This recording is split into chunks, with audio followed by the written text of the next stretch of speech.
The judge sentenced the outlaw to hang, until the widow called him father. The courthouse square stood silent beneath a pale afternoon sky as the noose swayed gently above the wooden platform, its rough rope creaking softly in the cold wind, while the outlaw stood below it, with his hands bound and his face drawn tight, with a calm earned not from peace, but from the long acceptance of a life always running toward its end. The judge sat high upon the bench with his gavel resting heavy in his palm, prepared to seal the sentence that had already been spoken by reputation long before the law ever caught up to the man now waiting to die. And the gathered crowd watched not with anger, but with the distant, uneasy restraint of people who had learned to treat executions as ordinary.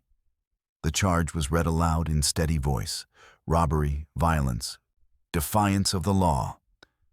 And with each word, the space between the outlaw and the people widened, as if guilt itself pushed him farther away from their shared humanity. And when the judge raised the gavel to confirm the sentence of hanging, the moment tightened into something final and cold.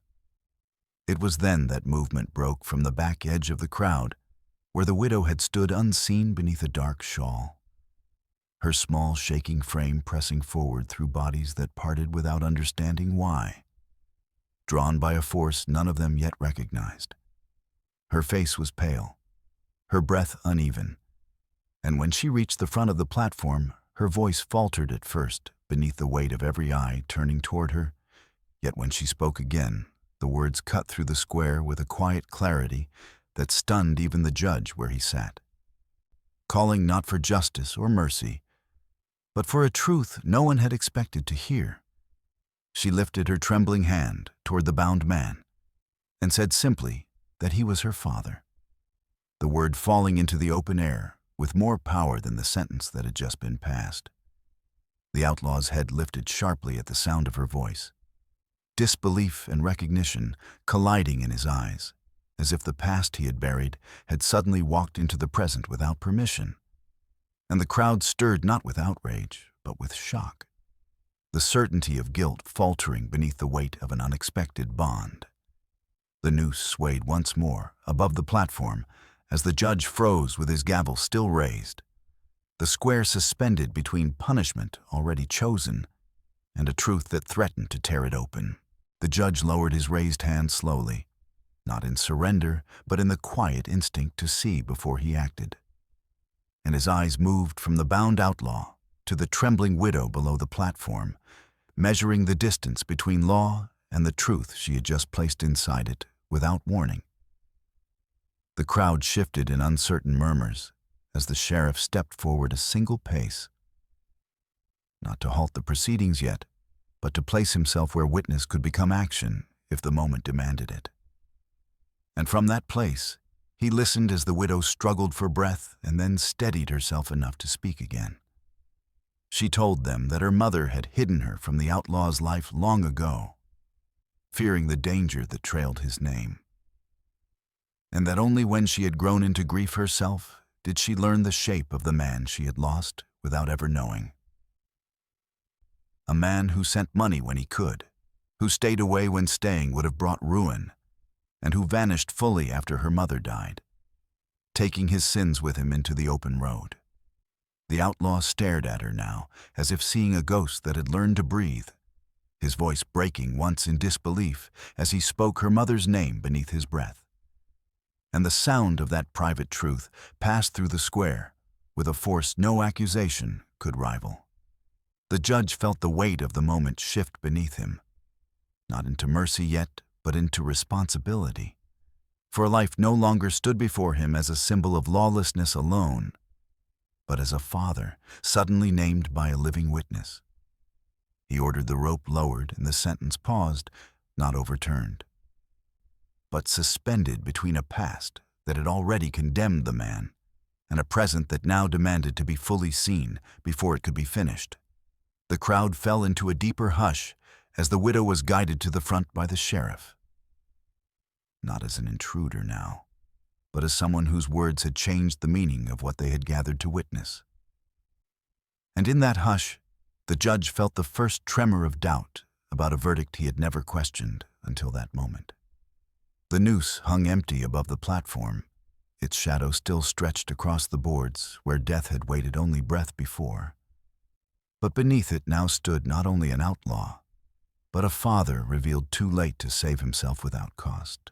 The rescue did not come with a shouted pardon or a dramatic cutting of rope, but with a single, deliberate order from the judge that carried more weight than any weapon in the square, as he commanded the sheriff to remove the man from the platform and place him into holding until the widow's claim could be examined in full. The outlaw did not resist as the ropes were loosened from his wrists, his eyes never leaving the widow's face as if she might vanish the moment he looked away. And when his feet touched the ground again, the crowd released a breath it had not known it was holding. The sheriff guided him down with steady hands, not as an executioner this time, but as a protector against a fate that had nearly closed its grip. And the widow moved forward without fear now, standing close enough for the first time that the outlaw could see the shape of his own face faintly reflected in hers. She whispered his name, not the name the town knew him by, but the one her mother had spoken in secret, and the sound of it struck him harder than the sentence ever had, breaking something open behind his eyes that years of running had kept locked. He tried to speak and failed once, before finding his voice enough to call her by the childhood name he had last known, only through letters returned unanswered. And in that exchange, the rescue reached its true depth, not measured by saved breath alone, but by the restoring of a bond that death had nearly severed in public view. The crowd watched without interruption now, the thirst for punishment replaced by the quiet shock of witnessing what law alone cannot judge. And the judge remained seated in rigid stillness as the meaning of his halted gavel settled fully into the bones of the square. The rope was coiled and carried away, the platform cleared of its final purpose for that day, and the outlaw, no longer standing beneath the shape of his own death, was led into the courthouse alive, while the widow followed close behind him, not as a stranger, but as the living proof that the rescue had already begun long before any court had chosen to notice. The holding room behind the courthouse was small and bare, its single window letting in a square of late light that softened the hard edges of iron and stone. And for the first time since the noose had been lifted from above his head, the outlaw was allowed to sit without chains cutting into his wrists or fear standing at his back. The sheriff brought water and bread without comment and placed them between father and daughter as if the simple act of sharing space deserved nourishment. And the widow watched the man across from her with eyes that held wonder and grief in equal measure, as though she were studying a face known in memory, but only now given flesh. He spoke her mother's name again, softly, telling her how he had stayed away, not from indifference, but from the belief that the shadow of his life would swallow whatever it touched. And she listened without interruption, the long years of unanswered questions finally given a beginning that did not feel like a lie. She told him of her childhood shaped by a mother who refused bitterness, who spoke of a man who loved deeply but lived wrongly. And when she finished, the outlaw bowed his head, not in shame alone, but in the quiet pain of recognition that love without presence still leaves an empty space no words can fill. The room around them seemed to change as they spoke, no longer a place of punishment, but one of pause where breath could steady and wounds could be named without being displayed. When the sheriff returned and told them the judge had ordered time for truth to be gathered before any final sentence could be passed, the widow felt a weight lift that she had not known how to carry until it began to move. She reached across the small table without hesitation and laid her hand over her father's bound one. And he did not pull away this time, his rough fingers trembling beneath her touch, as if afraid that even this small piece might be taken back without warning. Outside the courthouse, the town moved on in uncertain quiet. Yet inside the holding room, a fragile shelter had formed, not of walls or law, but of the first shared moments between a father pulled back from death and a daughter who had stepped forward just in time to claim him as living. The hours that followed unfolded slowly inside the holding room as daylight bent toward evening. And in that quiet stretch between uncertainty and hope, the first true bond between father and daughter began to take shape without force or demand. He spoke of the road that had carried him away from her childhood, of bad choices made small at first and heavy only when they could no longer be lifted alone. And she listened with a steadiness that surprised even herself. For the man before her was no longer only the outlaw the town had cursed, but the father her mother had once loved and protected within words. She told him of the nights her mother had stayed awake sewing by lamplight, of the way she spoke his name with both caution and warmth, and how she had died still believing he lived somewhere between regret and redemption. A belief the widow had carried until the square gave it a voice. He lowered his eyes at that confession, overcome not by accusation, but by the knowledge that while he had been running from consequence, he had also been running from love he did not believe he deserved to disturb. The sheriff returned once more to check the room and offered neither comfort nor threat, only the quiet respect of one who recognizes when law steps aside for humanity to speak. And in that respect, the widow felt the fragile certainty grow that this reunion might not be torn from her the way everything else in her life already had been. When evening shadows stretched across the stone floor, she asked her father if he had ever imagined what she might look like, and his voice broke as he answered that he had tried not to, fearing that hope would make the world sharper when he lost it again. She smiled then, not with joy, but with soft understanding, and said that she had imagined him enough for both of them. The bond did not seal itself with promises of the future or forgiveness earned too quickly, but with the simple decision to remain present in the moment they had been given back. And as the courthouse bell marked the closing of the day, father and daughter sat side by side in the quiet holding room, not as strangers bound by law, but as two lives finally allowed to acknowledge each other without fear. The threat arrived with the falling of night, not through violence, but through the quiet machinery of the law beginning to turn again as voices gathered beyond the courthouse walls. And the judge received word that the outlaw's former associates had been seen on the edge of town, drawn by rumor that the hanging had been delayed. The sheriff brought this warning into the holding room with a grave face, explaining that men who feared the outlaw's testimony against them would not wait for court proceedings to decide his fate. And the widow felt the sharp return of danger she thought had been lifted with a noose. Her father straightened at once, not in fear for himself, but in alarm that his presence had already begun to endanger the only life he had been given back. And he told the sheriff that if he were moved before dawn to a distant lockup, the threat might be drawn away from the town and from his daughter. The widow refused the suggestion at once, saying that distance had already cost them enough and that she would not surrender him again to silence, simply because danger found them quickly. Outside, the sounds of men gathering carried faintly through the night air. Boots on wooden planks, voices kept low but restless.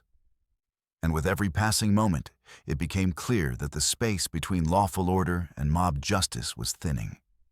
The sheriff doubled the watch and barred the doors.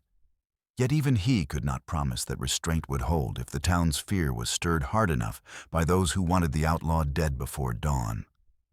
Inside the holding room, father and daughter faced the truth that their reunion had awakened not only compassion, but also unfinished enemies, and that the danger now pressing against the walls was not blind fate, but consequence drawn from a life lived too loudly. The external threat no longer stood only as a matter of law, but as a living force moving through the dark toward the fragile shelter they had just built together. As the night deepened and the courthouse settled into uneasy quiet, broken only by distant footsteps and shifting guards, The widow sat beside her father on the narrow bench and felt the full weight of the choice she had made in the square finally settle into her chest, heavier now than the fear she had carried for years without knowing his fate. She watched his hands, still bearing the faint marks where rope had waited, and understood that by calling him father, she had not only stayed a sentence, but invited every consequence of his past back into her own life. Her father sensed the struggle in her silence and told her gently that she had already done more than he deserved by stopping his death, and that he could not allow her to be pulled into the danger that followed his name. Yet the thought of stepping away from him now felt to her like a second abandonment dressed as duty. She confessed that for all her life, she had imagined this man as either a shadow to fear or a ghost to mourn. And now that he was neither, the uncertainty frightened her more than either extreme ever had. He answered that running had taught him how to survive, but never how to belong, and that even the chance of belonging now made him afraid of destroying the only good thing he had been allowed to touch in years. The conflict pressed between them not as anger, but as parallel fear, each one believing in secret that letting go might protect the other better than staying. Outside, the restless voices beyond the walls rose and fell, with threat unspoken, reminding both of them that time was no longer a gentle thing. And in that pressure, the widow realized that choosing her father once had not finished the choice. It had only begun it. She took his hand again, not with the boldness she had found in the daylight, but with a trembling certainty shaped by the knowledge that safety without truth would never again feel like safety at all. The sacrifice began not with gunfire, but with the outlaw's quiet decision in the darkest hour before dawn, when the crowd outside finally thinned into scattered watchers, and the danger sharpened into something more deliberate than rumor. He told his daughter that the men who sought him would not be satisfied with waiting for the judge's ruling, and that as long as he remained within the courthouse walls, her life would never truly be free of their reach. A truth he spoke without drama, but with a finality that made her breath falter. The sheriff, drawn into their whispered exchange, understood at once what the man intended and objected on the grounds of both duty and law. But the outlaw insisted that courage now required movement rather than confinement, and that he would face his enemies in openness rather than allow them to shape the night from hiding. The widow refused at first, fearing that this choice was only a slower form of death. Yet she saw in her father's eyes that this was the first action he had chosen for someone other than himself in many years. As the courthouse doors were unbarred under the sheriff's watch, the outlaw stepped into the early gray light alone, hands still bound but head lifted high. And the men waiting across the square emerged from shadows with the stiffness of those who expected retreat, not confrontation. He told them plainly that he would answer for his past before the law, not before their fear, and that no harm would come to the woman who had claimed him as father unless they wished to answer for that harm before witnesses rather than rumor. The standoff held in brittle silence as the town began to wake, and lanterns flared to life in windows that now watched what had once been hidden, and in that widening circle of daylight, the men who had fed on secrecy found themselves stripped of it. One by one they backed away, not because they had forgiven, but because they could no longer strike unseen. And when they vanished into the far streets, the outlaw remained standing in the open square with his fate still uncertain. But his daughter finally shielded from the pursuit that had once hunted him. From the courthouse steps, she watched him with tears she did not hide, knowing that his courage had not erased the danger, but had chosen to carry it where it could no longer reach her in silence. By full morning light, the square no longer belonged to fear, but to witness. And when the judge resumed court beneath the open sky, so all could hear what would now be decided, the outlaw stood not as a hunted man, but as a defendant willing to be seen in truth rather than rumor. The widow remained near the front with the sheriff beside her, no longer hidden in crowd or shadow. And when the charges were read again, they sounded different now. Stripped of the certainty that had once made them easy. Witnesses were called who had never spoken before. Emboldened by the failed threat of the night, and step by step the shape of the outlaw's past shifted from monster to man marked by crime, but not without boundary, not without moments of refusal that had never been counted when fear alone measured a life. When it was the widow's turn to speak, she did not beg for pardon or deny his wrongs, but told the court of the money that had arrived without return address, of the quiet protection that had followed her mother even in illness, and of the man who had stayed away, not because he did not care, but because he believed his presence would destroy what he loved. The judge listened in stillness that held neither mercy nor anger alone, but the weight of a choice that could no longer be made from reputation without consequence to the truth now laid bare. When the ruling came, it did not erase the outlaw's guilt, but it removed the rope from his future, sentencing him instead to years of labor under the law he had fled rather than death beneath it. The square released its held breath not in celebration, but in solemn acceptance. And the widow crossed the space between them without hesitation when the verdict was spoken, placing her hands against his chest, as if to measure that his heart still beat plainly beneath sentence and survival alike. Justice had not arrived as vengeance, but as the opening of a life that might yet be lived in repair rather than in flight. And in that opening, father and daughter stood joined not only by blood finely named, but by a shared path that law had chosen to bend rather than break. The town learned a slower rhythm in the weeks that followed, one shaped not by spectacle, but by the steady presence of consequence lived openly. And the outlaw began his sentence not behind distant walls, but within sight of the life he had nearly lost twice, working the roads and riverbanks under watch that was firm but no longer cruel. The widow walked those same streets without the weight of secrecy now, her grief no longer solitary and her future no longer hollowed by unanswered questions. And when she brought him water at midday or sat beside him at dusk beneath the quiet patience of the guards, the townsfolk slowly stopped staring, as if tragedy were a crime of its own. The judge observed their change not as sentiment, but as evidence that justice, when shaped with truth rather than fear, does not weaken a town, but steadies it. And the sheriff enforced the law without the heavy hand that once mistook punishment for resolve. Father and daughter spoke often now, not of lost years alone, but of ordinary matters that life finally allowed them to share without interruption. And in those small exchanges, the wound of separation began its long, honest closing. The outlaw did not ask for his past to be forgotten, and the widow did not wish it erased. For both understood that peace is not built from denial, but from endurance shaped into purpose. When the first winter snow returned to the courthouse square a year later, it fell on a town no longer gathered for death, but for memory and work begun again with steadier hands.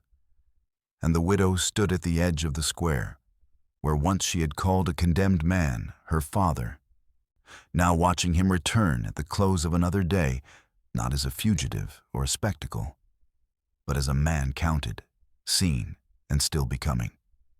The rope had vanished from the platform long ago, yet its shadow lingered only as a reminder of what truth had undone.